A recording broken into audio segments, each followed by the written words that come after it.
Welcome to Metaphysical Soul Speak. I'm your host, Elena Fox Starks. Hey guys, I hope that whenever and wherever you are when you're hearing this recording, that you are taking everything in stride, not taking your situation or yourself too seriously, that you're able to see that everything has an expiration date.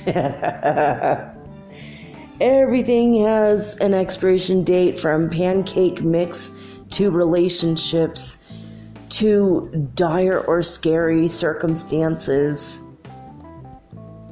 Even a day at Disneyland has an expiration date. At midnight, the mouse kicks everybody out of his house. And so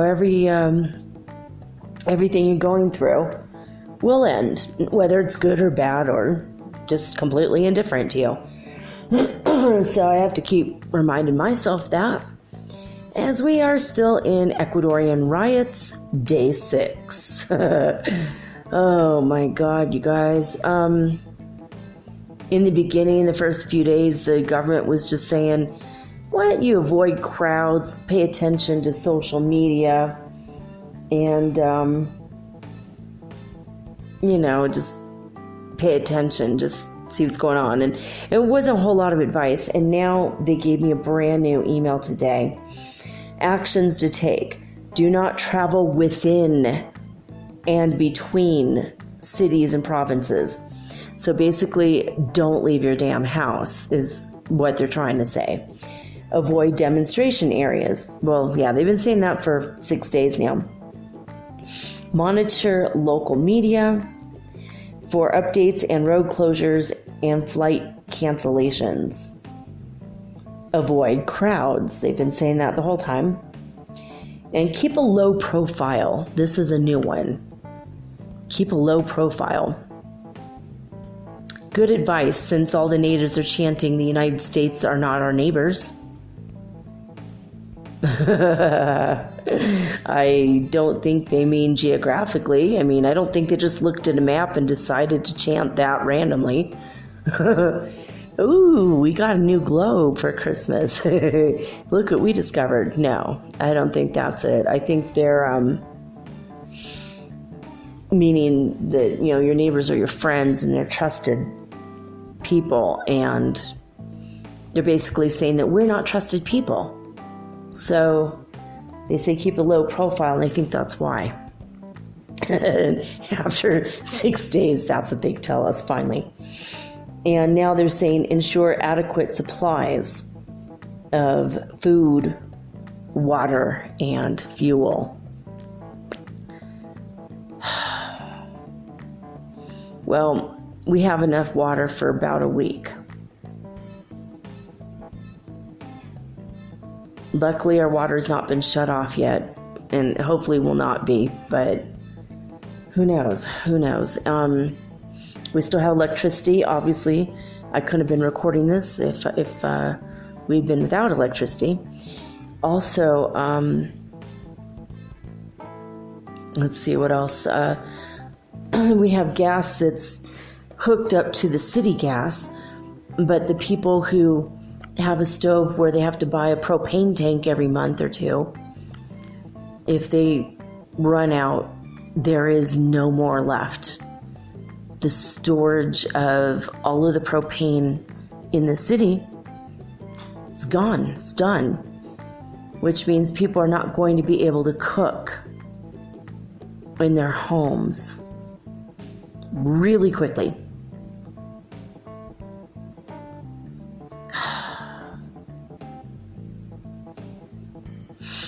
tomorrow is a really, really big demonstration day. There's protest riots and demonstrations planned for tomorrow. And again, all the city buses, luxury buses that go between cities, as well as taxis, will not be running. I found out about the first death. I told you guys yesterday the first death happened, I think yesterday or the day before. Or no, it was 2 days ago. The first person died as a result of the violence. And he was struck by a car outside of my city, Cuenca. And when the ambulance came from the other side of the roadblock, the native people refused the ambulance with the sirens blaring to pass. And because of their actions, the man died. I hope that someone has it on camera somewhere. The faces of all those MFs that refused to move to save a man's life, thereby participating in pretty much his murder. They're like accessories after the fact of the accident. I don't know. This is just getting hairy. It's getting very hairy, very scary.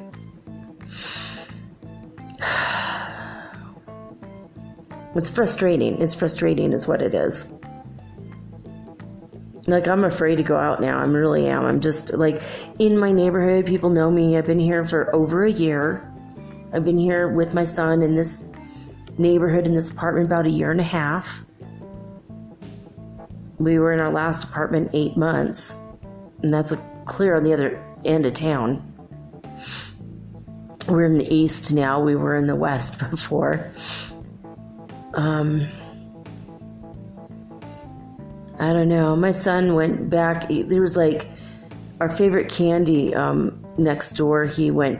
Yesterday afternoon, we bought a bunch of supplies, and I grabbed one little bag of these little molasses candies. They're so good, and they're like a hard toffee with walnuts rolled into them. It's very good, and as far as candy is concerned, it's like literally made from molasses, right? So it has all the vitamins and minerals in it. So it's like a treat we have once in a while. And he went back in the afternoon to get some, and he said, a lot of the candy's gone, and all the molasses candy's gone, and a lot of the candy is like disappearing. Like, they're not able to replenish the shelves because there's no deliveries being made. And I don't know, guys, it's getting scary. I think Friday or Saturday I'm going to have to venture out to the mall and see if all the restaurants in the mall are still serving food. If they're still able to get supplies. I don't even know. I mean, this is crazy. I have $20 left. That's all I've got in my purse. And the ATM downstairs doesn't accept my card. It might now. Actually, they say I'm only allowed to take $1,000 a year out of their ATM. And when I first lived here, it said, you've already taken your money out for the year. And I'm like, whoa. So luckily there's a lot of different banks, and I could use other ATMs, but the nearest one is like a mile away. And if I go tomorrow, I have to walk, and maybe the next day, if the taxis run again, maybe I'll be able to take a taxi down there and get some money, and maybe whatever supplies are left on the shelves there. It's crazy, man. Maybe I could buy some candy bars. They have some very healthy candy bars that don't have that much sugar in them. And the cacao is really good. But hopefully, people probably have already bought up all the meat. All the fruits and vegetables are gone, I'm sure. But maybe I could buy like canned food, or I don't even know. Today I had 1 cup of liquid, like drinkable yogurt, and 1 can of stew. I found out that estofada in Spanish is stew in English.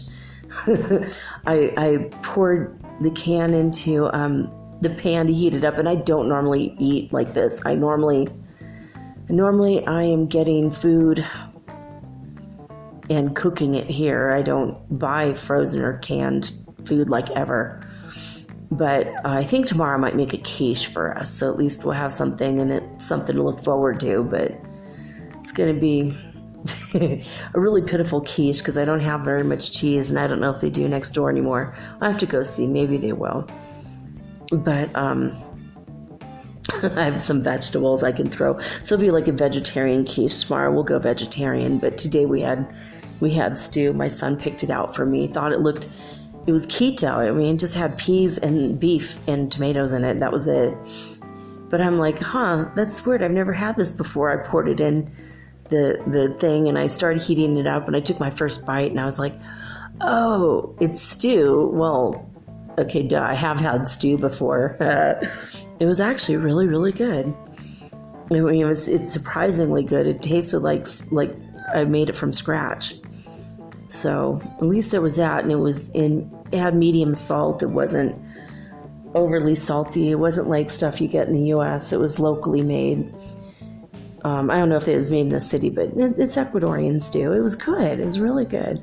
I like Ecuadorian food. It's pretty good, actually.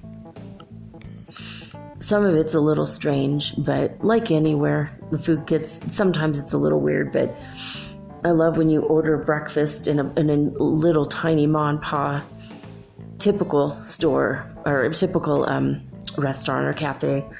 They call it típico, and they say comida típico. Typical food is what usually they'll have, like the name of the restaurant, and then there'll be a sign under it saying typical food.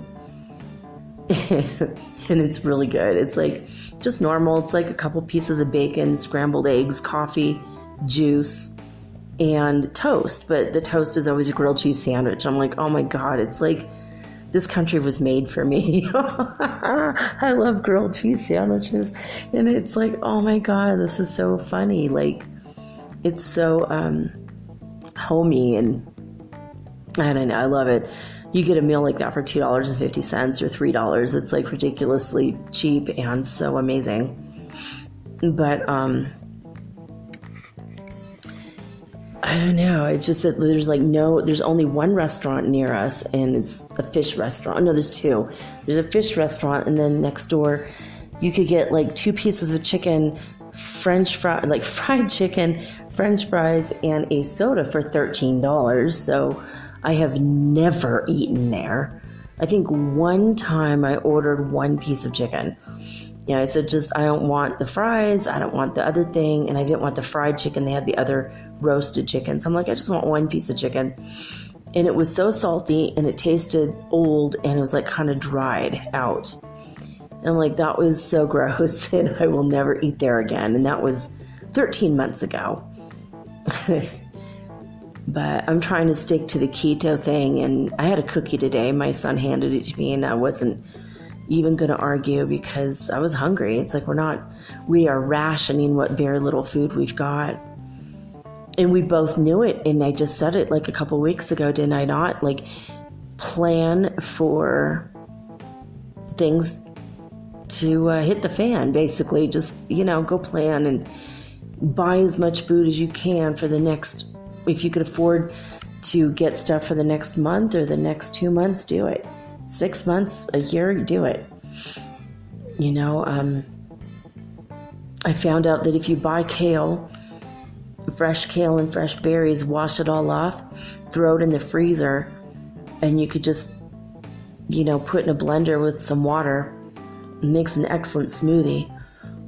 But you could freeze it, and so I'm hoping that we can do that, soon. I found out, though, because even all the roads are still blocked, and a lot of people are limited in their ability to travel since most of the frickin' gas stations have been burned down. Thank you, God, the one near us is fine. But, seriously, I feel like they should just go round up all of the people responsible for all of this and just throw them in jail. I mean, hell, I'll go help them build a new jail if they need extra space. It's making me really angry that they're doing this to people. I mean, they're angry about something the government did, so they're taking it out on all of the citizens in all of the in all of the cities. For why? For why? You know, it's, you know, we don't go to native lands and block them from their wells or whatever. We don't block them from going to their vegetable gardens, but that's what they're doing to all the people that they're assuming are not native. That's what they're doing to everyone in every city. They're just stupid. Absolutely sadistic assholes, I mean. And they're just stupid. They think that the International Monetary Fund is the United States, I guess. That's why they're screaming that. But that it's not. Anyway, because all the food is dwindling on all the shelves and no one could get in or out of this city or any of the cities, and the violence is escalating. In Guayaquil, it's been really, really bad. My friend said, I've gotten a lot of videos today that have a lot of blood and gore, a lot of violence that's starting to happen around the country. And I'm really scared. This is how Venezuela got a year ago. And he's like, you know, 2 weeks ago, everything was peaceful. And in 1 week, everything freaking changed here. He's like, I don't know what we're going to do. He's like, I'm really scared, to be honest. And I'm like, yeah, I'm too.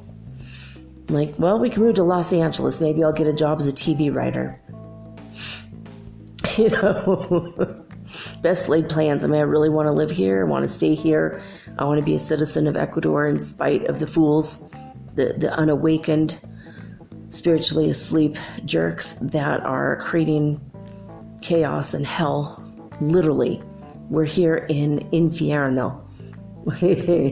That's what they say for hell here. Infierno. Infierno con el diablos. We're in hell with the devils here right now. And I just hope people can take the devilish side of their nature and shove it back in their pockets and become sweet little angels again. Because the way it's going this week, it's just not working. Not for me, not for anybody. It's just this is not working. There's a lot of old people here and they're just scared, you know, and my heart goes out to them. A lot of expatriates that they don't have money to live anywhere else. Old people on pensions. They're barely making ends meet and they're in Ecuador and they can't just like grab, you know, oh, here, just take my $1,000 and fly out of the country, you know, and most of them don't have cars, so they can't even get to the airport even if they wanted to fly out. There's a couple private drivers. I might try to hire a private driver. I have a friend who does private driving, and if he can take me tomorrow, maybe I will just go grab some groceries with him.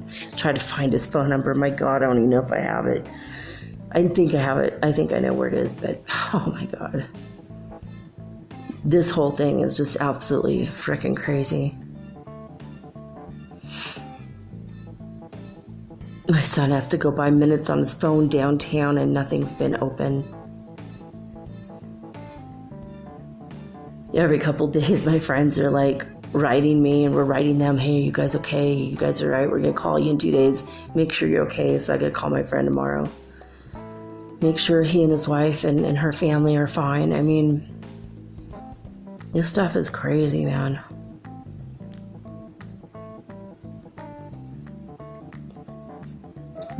Crazy stuff. But so they are flying, the military started to fly supplies into the city, into Cuenca. And I don't know, there's not an airport in every city though. You know, that's what concerns me, is like we have the airports in Quito, Guayaquil, and Cuenca. And I think there might be smaller airports in, you know, just for, not for big commercial planes, but for just little smaller planes.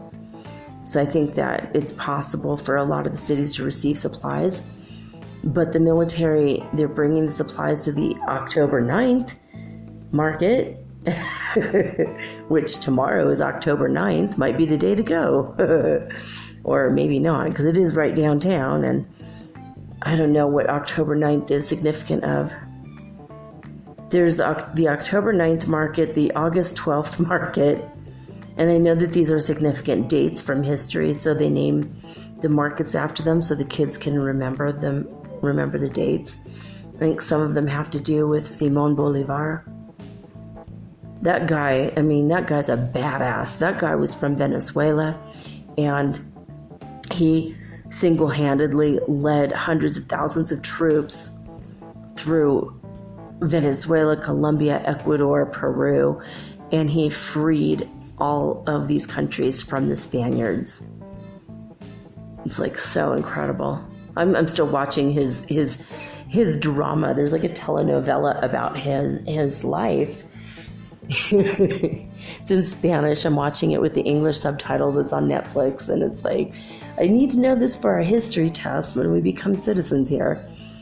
But if this unrest goes on for, more than 3 or 4 months, I'm just gonna get the flock out. Even actually, if it lasts more than 3 months, I'm the hell out of here, because this is ridiculous. This is really ridiculous. I'm hoping by next week it'll be over.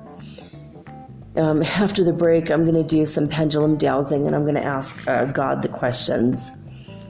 Like, do you see the future on this? About when's it going to last? We have the ability, we have the free will. So, it could last more or less time than what we find out tonight. But hopefully, it's pretty close. The last pendulum dowsing I did about financial stuff said Bitcoin's going to go around 7,800, and now we're at 8,000. And at the time it was at 10,000 or 11,000. So, the predictions, it's not always exact. It's not exact science. And then plus, who knows what timeline we'll be on by the time we get to that in time, right? It's kind of crazy to think about. But, I don't know. The energy has been very, very, very tense this morning. By this morning, I mean this afternoon. When I woke up, the skies were dark, dark, dark charcoal gray. And there was a heaviness of people's fear hanging in the air like fog. And it was clinging to these dark, dark, dark charcoal gray clouds. And I think that what I was looking at when I looked out the window was I was literally seeing people's negative energy, their fear and their concern and their worry and their anxiety. And I've been feeling it from the whole neighborhood, from the whole city. I've been feeling it all day long. It's just, there's absolutely no cars on the road. I saw one car parked in front of the building like an hour ago, and that was it. And they had their lights on, and when the doors opened, so it was like someone waiting for someone or something. But as far as traveling on the roads, there was like nobody on the roads. I think people are absolutely scared. Scared witless, literally. Most of the people in the city are sweet, innocent, bright-eyed, young, amazing people. Whether they're old or young, it's like they have a young energy about them. And most of the people here are, when they were shooting at the police, it was with paintballs here. And in other cities, they're throwing rocks at the police. They're shooting them with BB guns or whatever. It's not the same. This city, people are just different. It's like more of an innocence, And in Loja, the people walking around like crazy high hippies. They were like laughing and waving and smiling, and that was their demonstration. It was like, oh, I want to go to Loja. People look so sweet there, And Guayaquil, people aren't as sweet. That's a very dangerous city anyway. Any day of the week, any time of the year.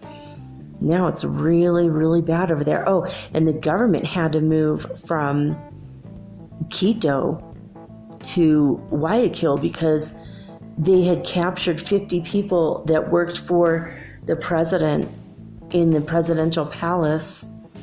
And those 50 people were being held hostage by 200 indigenous people.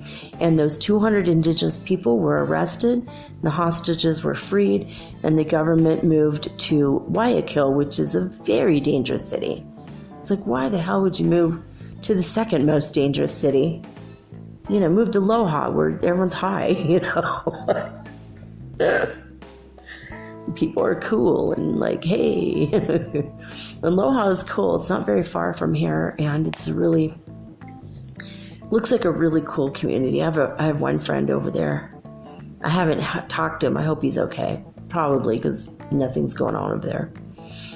But they're saying that tomorrow's going to be really tense, more mass demonstrations. All the transportation in the country will be stopped again. And they say that they're going to continue with this every Wednesday, probably Wednesday and Thursday, indefinitely, until the president is no longer the president anymore. And that's like, he's refusing to step down, and so that's going to take like a year or two. But like last year, they toppled the presidency in a matter of days. And then this guy, who was a vice president, is now the president. So Correa was toppled. He was just ousted, and he had to move to Belgium. But he was a corrupt-ass criminal. He was a really bad person, you know, from what I understand.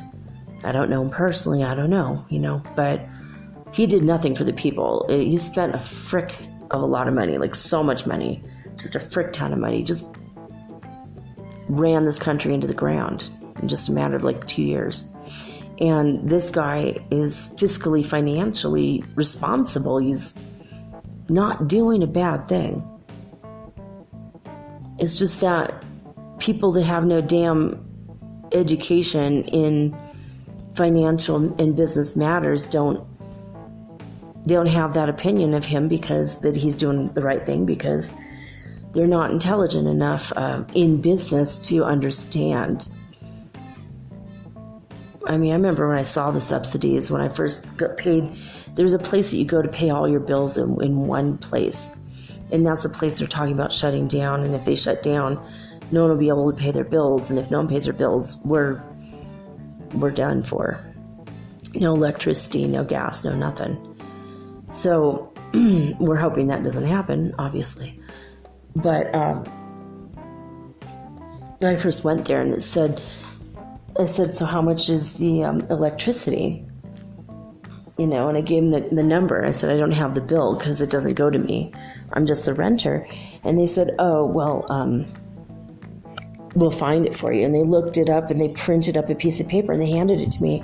It was like $2.38. And I'm like, my kids are leaving the lights on, and and my TV's on, and our computers are on 24 hours a day. Like, you know, both my kids are sleeping with the lights on.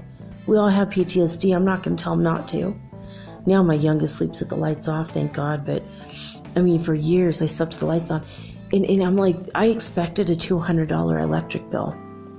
And it was $2.38. And it said subsidies. I'm like, oh, no, I'm okay to pay it. I'm not poor. I would rather pay my share, my fair share. Please let me pay it. They said, well, we can't, because everybody gets subsidized no matter what. It's not about your income. It's just because the government helps everybody. I'm like, oh, cool. But also not cool. I could see that this country is going to be in dire straits in a matter of a couple of years. And I knew, holding that bill in my hand, I saw the writing on the wall back then. I'm like, no. You know what? Subsidies, this is not going to work. The government needs, a little bit back for providing the electricity. They need to be able to pay the people in the electric company. What the hell are they doing? They were giving the cost of the electricity, like the at-cost price, to the people.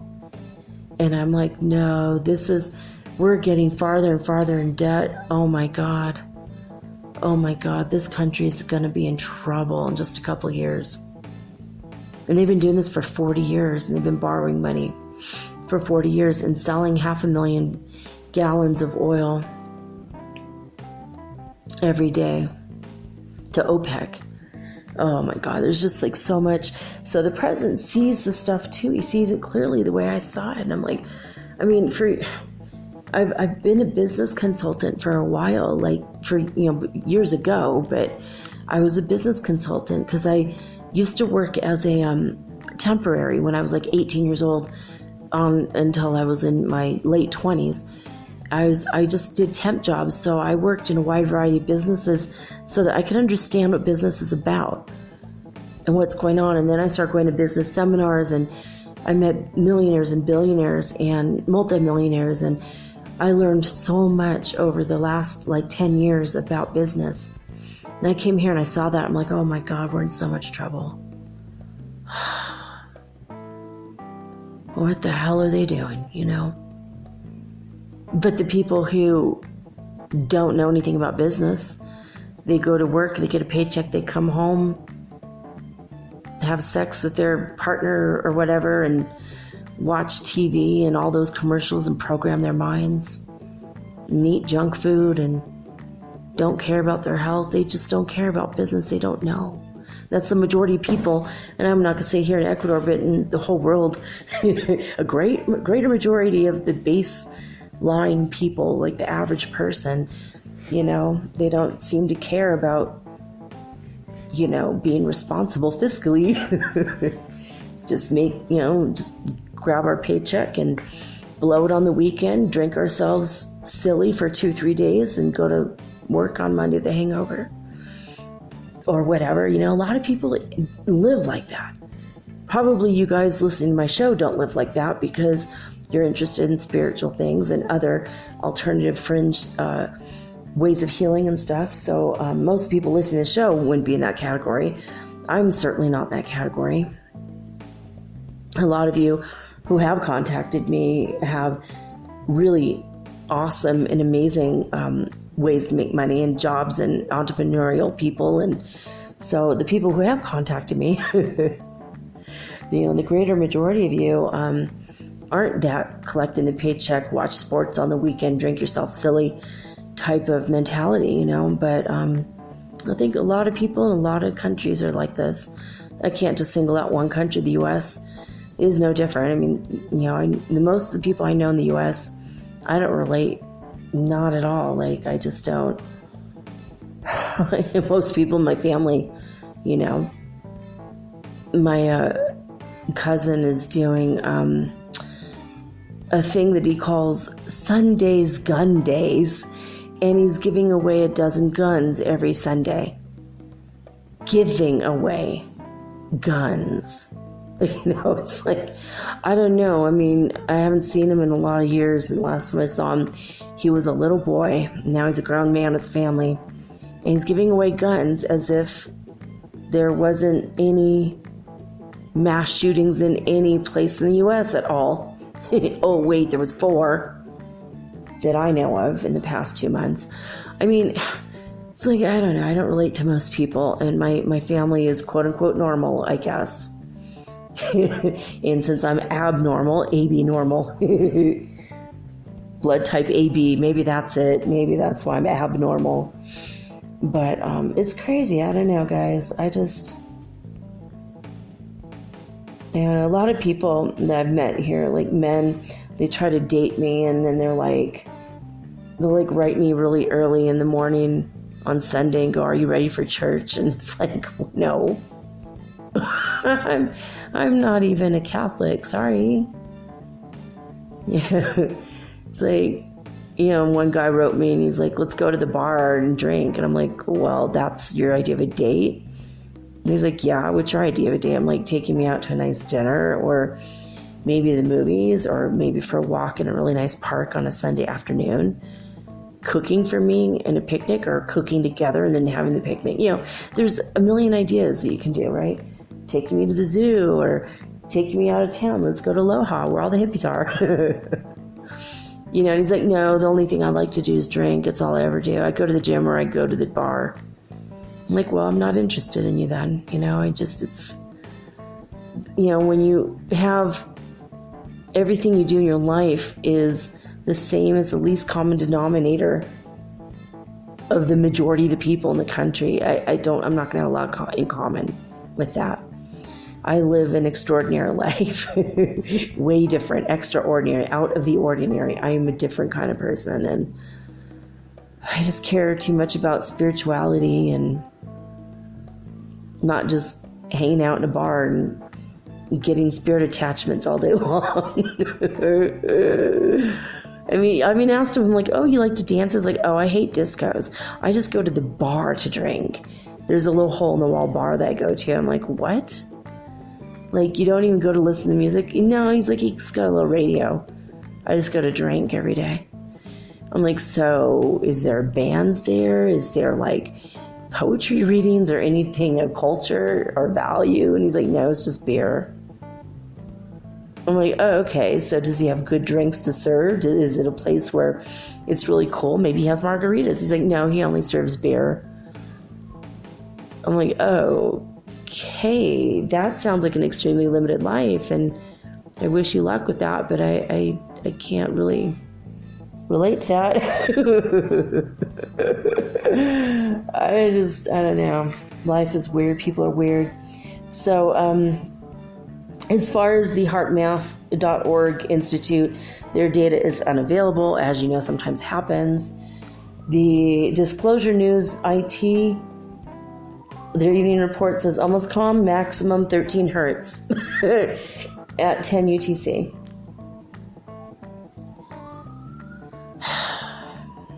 I'm seeing an ambulance coming down the hill over there. I hope there's not a roadblock over there. Looks like they're able to get through wherever they're going. Thank God for small miracles, right? In Spanish, I say, gracias a Dios por milagritos. They always say if you do an IT at the end of a word, it's always like, so usually miracles is milagros, but if you add the IT, it makes it small. So milagritos. So anyway,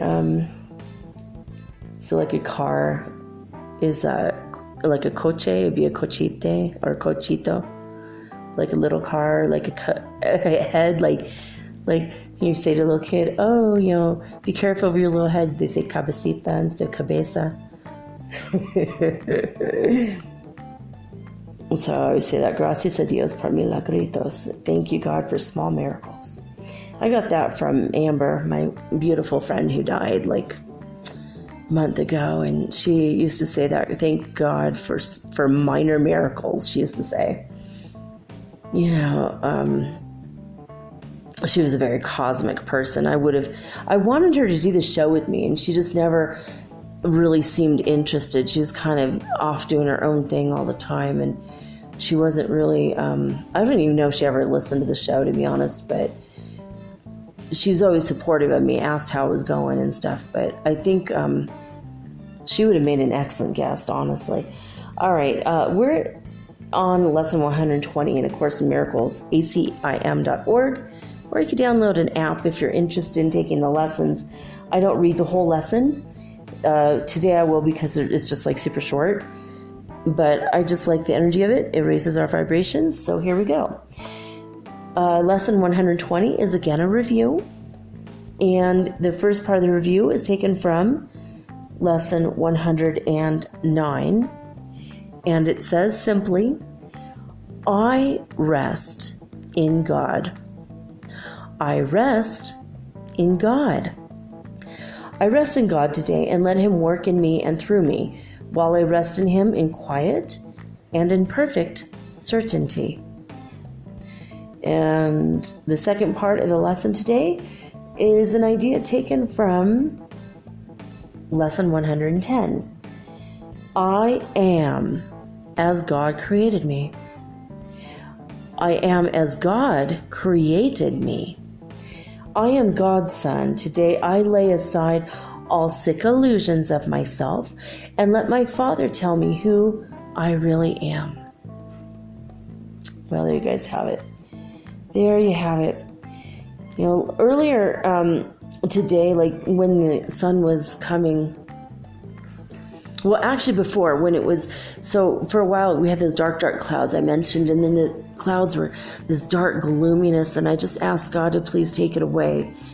And within a few minutes, the whole sky turned, the higher vibe energy that I saw was, I guess I was seeing it through my 8th chakra. I did a little meditation, and all of a sudden I could see pink energy, and it was absorbing the darkness and the heaviness. And within an hour or two of that, the clouds then became very pale gray, and the sky low on the horizon became very pale blue. And then I asked God for, please just part the clouds, give us some blue sky. That'll give the people an energy of hope, right? And within a couple hours, it started to happen, like it was breaking up. And I didn't try to bless the clouds with my mind today. I felt like, I did for like a couple seconds. I thought, well, you know what?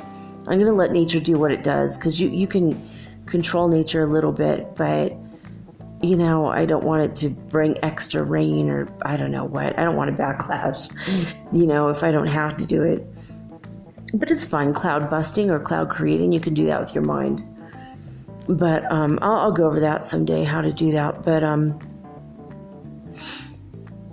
I was watching all day for the clouds, and so right before the sun went down, finally we got some blue sky, and in parts of the sky it was very, very blue, and all of a sudden the clouds parted, and then there was the moon right in the middle of this dark, like azure blue.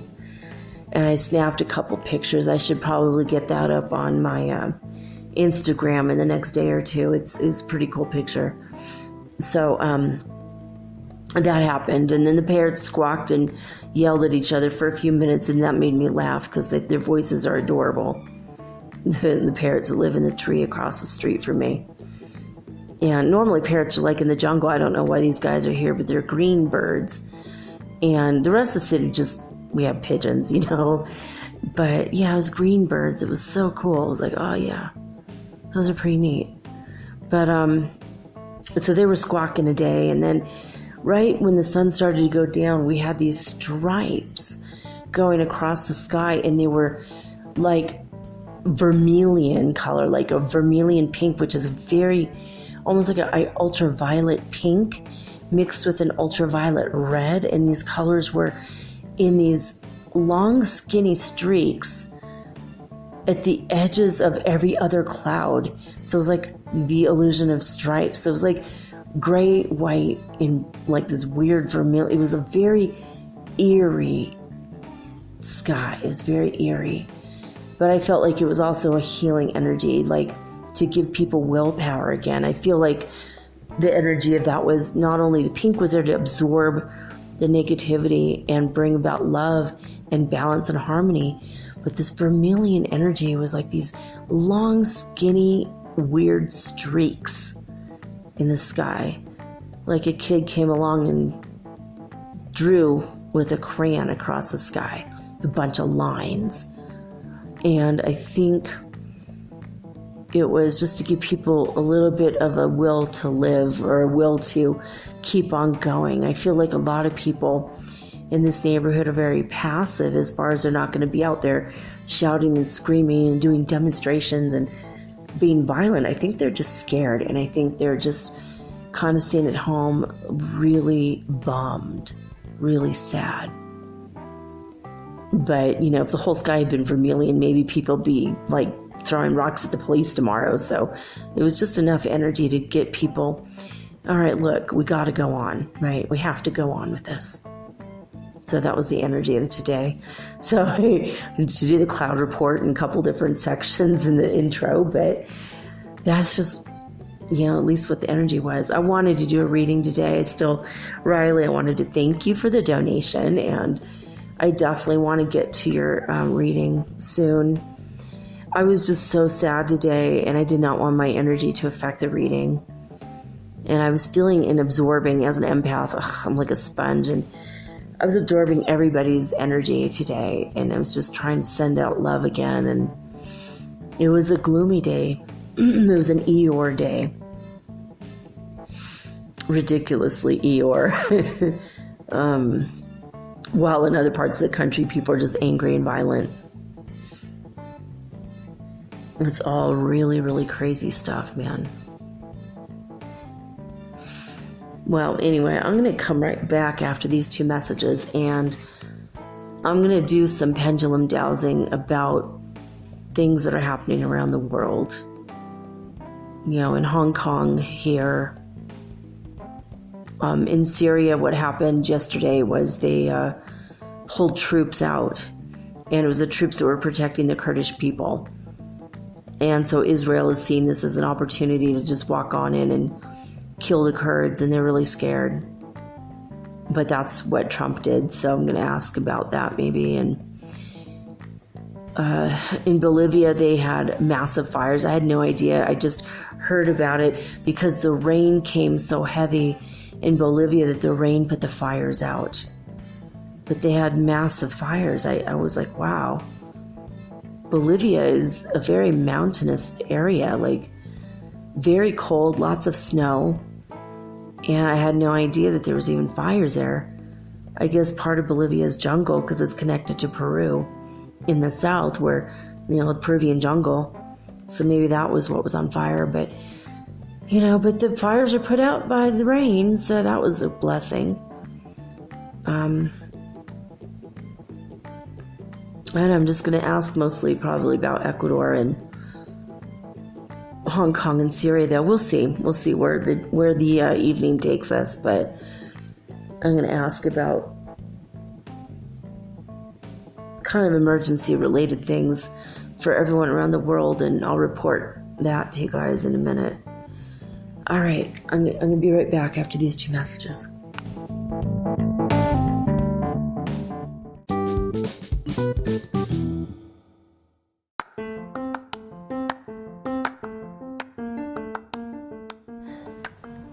If you haven't heard about Anchor, it's high time you did. It is the absolute easiest way to make a podcast. First of all, it's absolutely free.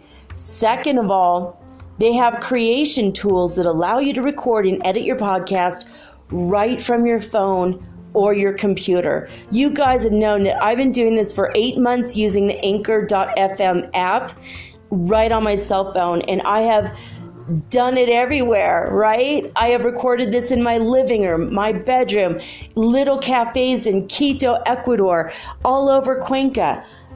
It's so absolutely easy to make your podcast, and editing is just a snap. Anchor also will distribute your podcast for you, and it took me about 2.5 months to become syndicated, and now I'm available on Spotify, Apple Podcast, and many more, and so can you. You can make money from your podcast also, and there's no minimum requirement. You get paid from your very first listener. It is everything that you need to make a podcast all in one place. So please, if you are interested in making a podcast of your very own, do not hesitate to start with Anchor.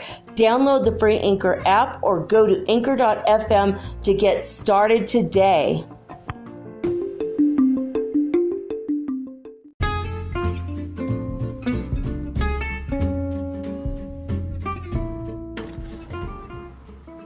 Metaphysical Soul Speak is run on sponsors and listener support. This means listeners like you.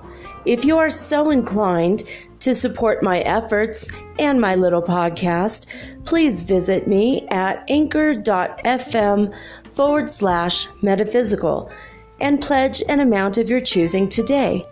Thank you.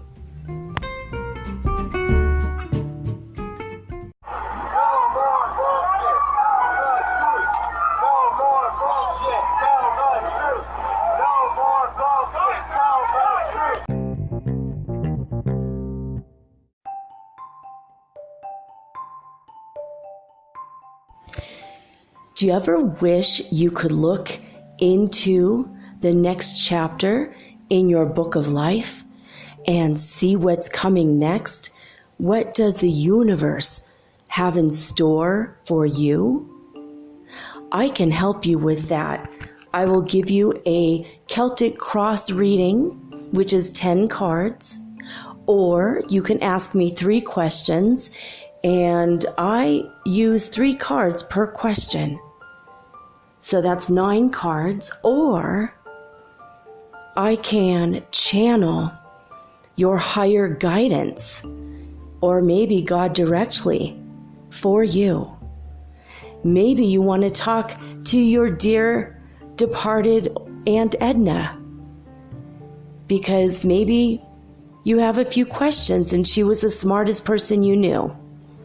If your deceased relatives are available or your ascended masters, I can channel them for you personally. Let me have 1 hour to show you the future in your next chapter of your book of life. Readings are $75, and it takes me an hour to an hour and a half to complete. And for this price, you will also be hooked up to the healing grid around the planet for free, which means yours truly, me, I will be giving you Reiki 24 hours a day, 7 days a week for the rest of your life.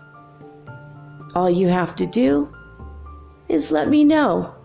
metaphysicalsoulspeak@gmail.com, and we will explore your future together.